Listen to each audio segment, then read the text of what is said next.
let me teach you something about sandbox gaming with Dungeons and Dragons. You might think you need to pre-make a plot hook.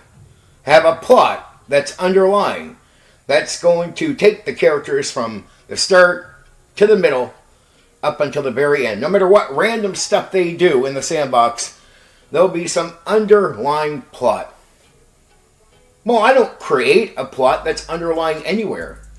I don't worry about making adventure plot hooks for them to get on. What I do is I put pressure in the game. See, when I started with D&D, I was doing normal adventures, campaigns, where it would be, something like the module thing. But that was actually expected. I know a lot of people complained about railroads, but a lot of guys wanted to do railroad gaming. These are the players, mind you, before you get mad at me. They were used to modules and stuff like this, which was sort of direct, right? I wasn't big in on it. I wanted to run a game the way I wanted to play a game, which was just to give players freedom to do what they wanted, hence the sandbox. So I adjusted to that. And at first I'm coming up with, I guess you would call plot hooks or an underlying plot. And then I stretched my wings out and I started running other games. One of the games I started running was Traveler. I did a stream on Traveler and a few other games since, and I talked about this thing that I took from that experience and brought over to my D&D sandbox. And that was pressure. Pressure can replace plots that you need to create. You can let the players sort of create their own plot hooks, their own plots. Pressure is something like the characters owing money to somebody and they get it paid off in a certain period of time. I mean, it won't be the whole thing. It won't be a big plot that's underlying anything.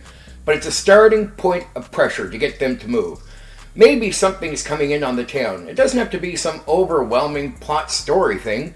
It's just a threat to the town. Just a simple threat to the town. That's all it is. And if they stay sitting around that town, they're going to have to face the threat. Well, if they go out, there's more threats, right? All around them, everywhere. I put pressure coming at characters everywhere in the sandbox. And then I let them go see the world the way they want. Investigate, look for a plot. But it's them developing it. I'm taking in what they're looking for. Well, if they develop a bit of a, this seems mysterious. Okay, all right, let's see where they go with this. Maybe I'll start developing something on their choices. Maybe they'll go the other way. Okay, fair enough. But there's still no underlying plot that I have planned from start to finish. It's all pressure. It's one of the greatest things I learned from stretching out my wings and trying other games. They preach to you to get out there and try other games because you learn so much. And I really have. I ran like 50 old school games, and I took a lot of ideas and brought them back to D&D. And this pressure thing replaced the idea that I needed an underlying plot for everything. That the game could be simply active with the players doing whatever they wanted from the start of a campaign right to the end. I would have campaigns I would call never-ending campaigns because I'd have no plan to end because there's no plot to end. Right? There's nothing to end. The characters can just keep doing what they want, right? So I've had campaigns go on for, well over a decade where players are with their characters at ridiculous levels. But, I mean, they decide they want to retire, so I do something, I would call that the retirement stage, sort of like the end of a campaign like that. And sometimes that retirement stage comes sooner than later. It's not like over a decade. But it really, all this pressure idea from Traveler and some other ideas I took was a way to just get rid of this needing to design a plot or an underlining plot for a sandbox. Pressure makes players do stuff with their characters. And the more they have to do stuff based on the pressure, well, the more fun they seem to have. They're not just sitting around unaware of what to do. There is something to do to a degree, but it's simple. It's simple pressure you got to get done. You got to pay that back in a certain amount of time. It's stuff like that just makes it easy. Pressures of threats, right? Coming at them. But it doesn't have to be from some overly big plot going on in the world, right? It could just be pressure on that town for some really, basic reason, right? And there could be stuff going on, but the player characters never have to really involve themselves in anything like a overwhelming story plot going on. Making sure the players know their characters' goals and what they want. Well, if they want something, you can't just sit around and get it. And what I'll do is not worry about plots, but I'll look at what the characters want it, the players want it with their characters going into the game, and just create small opportunities for them to reach out and get what they want. It's tailored to what they are looking for. So I really do take it pretty serious, trying to help players figure out their goals with their characters and what they want. And I even talk about group goals, right? Like, what does the group want? And then I'm not worried about making some weird, overwhelming plot or even an underlying plot. I just start giving opportunities with maybe a limited amount of time to go hook up with certain people. And then I do make sure there's things like connections where people might be stopping by and offering little opportunities if they want them, right? Or at least they exist, so if the players with their characters want to go look for something, well, they can go talk to this NPC over here that they know. What about the character's background? Now, some players don't want to write it something too big. I don't let more than a page be written out for me, but I will allow a page, because I know there are some players out there that want to do that. So I'm like, okay, fair enough, you can do that much with me. I warn players, though, I will use the background, so if there's some sort of anything, opportunities tied to the background, maybe you had somebody coming after your family, well, guess what, dude?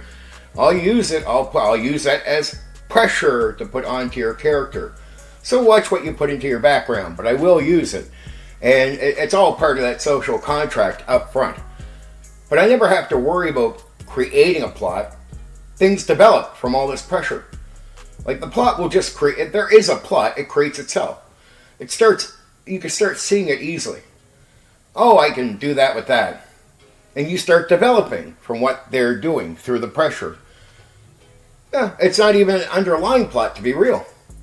Right? It could just be the plot is they have a big goal, and for them to complete that goal, they got to do all that. So the end's going to be them completing the goal. That's what they're looking to do, right? Again, there can be just situations where the pressure and all that keeps making the game active enough that you never really look for an end game, so we get to the retirement stage. Okay, you guys want to retire these characters, they're at like level 20, let's make some new characters, start a whole new thing. That's fine, right? But that's how I do sandboxes, and it's all about really putting it all in the hands of the player, something like what Traveller does, right? Traveller really lets players lead and guide the game. Now, I still have the Dungeons and Dragons DM King role authority, right? But I do take these ideas and try my best to adapt them to what I'm doing with the Sandbox game, because I like that freedom personally. And I do like to empower the players where they get to choose. I'm also a DM that would tell you that improvising is very important.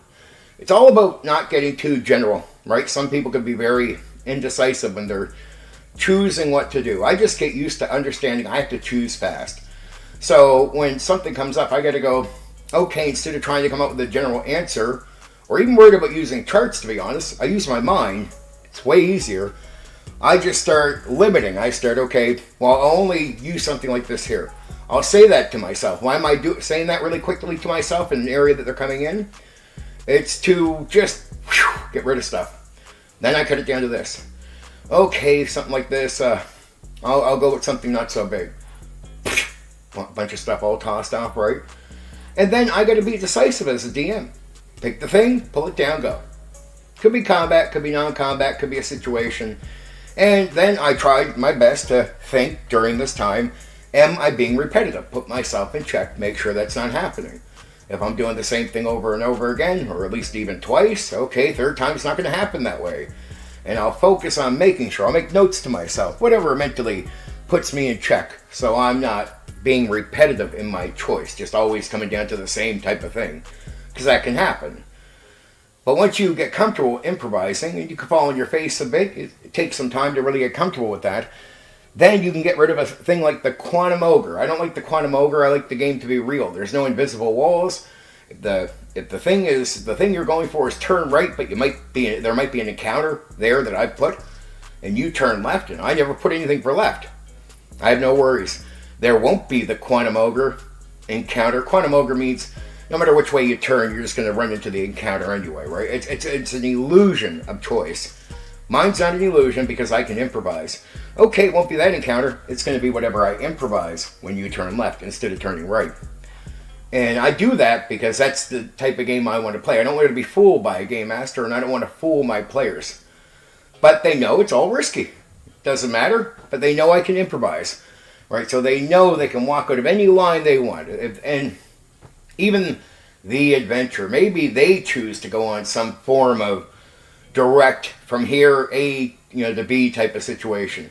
And they can turn off that railroad that they create anytime they want. I don't care. And they know that because I'm comfortable improvising. So improvising comes down to trying to get rid of the general thinking, right? And then, look, you got to get comfortable with not being, you got to be decisive. Once you start cutting this stuff out with your decisions, you got to start picking stuff. You got to cut out as much as you can. Not this to get down to this, and then, okay, you won't choose this type of thing. Okay, those things go down. Then you're considering not being repetitive. Have you just done that like 3 times? You don't want to be repetitive. So, okay, any repetitive stuff there? Because if there is something repetitive in the choice, that's something else to knock away, right? Then you're down to a few things. Guess what? You can't wait forever. Pick one and go. And it is just a pick one and go situation. That's really what a lot of improvising is. Improvising can also just be listening to the players and them saying what they think is going on. Well, that's really good because they can give you ideas of what's going to happen next. To the point where if you really pay attention to the players and you really get them to talk and not be quiet about what they think, it's really important to ask. Like, I do this on pauses or between sessions to get players comfortable with saying what they think is going on next. It's like if we have a break, well, what do you guys think is going on?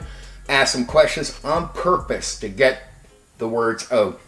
The other thing I do is I want characters talking more to each other instead of a lot of quietness. I want that comfort of communication because the more comfortable players are chatting with their characters, the more open the dialogue will be. You won't just see players running off their characters not saying anything so often when they're comfortable. How do you do that? In social situations, you got to nudge. Simple questions, whatever it is, you want to put them in situations that some people might think is boring or useless, like a campfire or the inn, and just get them talking. So once you get them chatting to each other, where they're talking, because you can have an NPC around, nudge a question, have an experienced player that you talk to outside of the game. Hey, if you're at a campfire, man, if nobody's talking, could you do me a favor? Ask a simple question. I don't care if it's how the weather is going. Whatever triggers dialogue and get each other comfortable with talking to each other. And be open with some players that are veterans in your game or experienced or people you trust where they understand the value of the talking. Like, just be very open about that whole thing with them so they get that they might be the person, if you don't have an NPC, in the situation to get the conversation going and that they understand the value of it. The more people talk, the more they talk, right? So then it becomes more talking. That's valuable to you as a dungeon master to listen to all that talk and feed off it to get your ideas for what happens next. You can run entire sessions where there's almost no prep work, or they skipped all your prep work that you've done. But they don't even know that you have not prepped what they're running into. Because what you're doing is listening, planning, and deciding through improvisation, through being ready for that. That's really important for freedom in a sandbox, right? If you want to create this reality, these are the type of things you got to do. Pressure, listening, improvising, right? It really is. If you can take care of that, you're pretty much fine. The other last thing you got to do when it comes to improvising, trust yourself. Trust that you can talk with the random guard, that you haven't planned out anything, that you don't even know what they would say. Trust just going into it. And you might not be perfect early on doing some of this stuff, but you'll develop it, right? And you just got to be okay. Here's the other thing with falling on your face. A lot of people in the hobby do not improve from where they are because they are scared of failing. So they pigeonhole themselves into the areas where they're okay or good, and then don't touch other areas where they're scared. So there is some simple advice to bring your sandbox alive without a plot. Without them needing to run into all the pre-generated stuff you can come up with, before the game. This is how you create a real sandbox with real freedom. So there's no excuses that, there's some walls on the sandbox. No, there doesn't have to be. There are ways to actually give complete freedom. It just means you have to work out these tools and skills sometimes over time. But once you get there, now you can run a truly free sandbox game where the players are truly in control of what is happening on every single level. It is their game, right? In that way. That's it. You don't need a plot. You need pressure on you and the characters.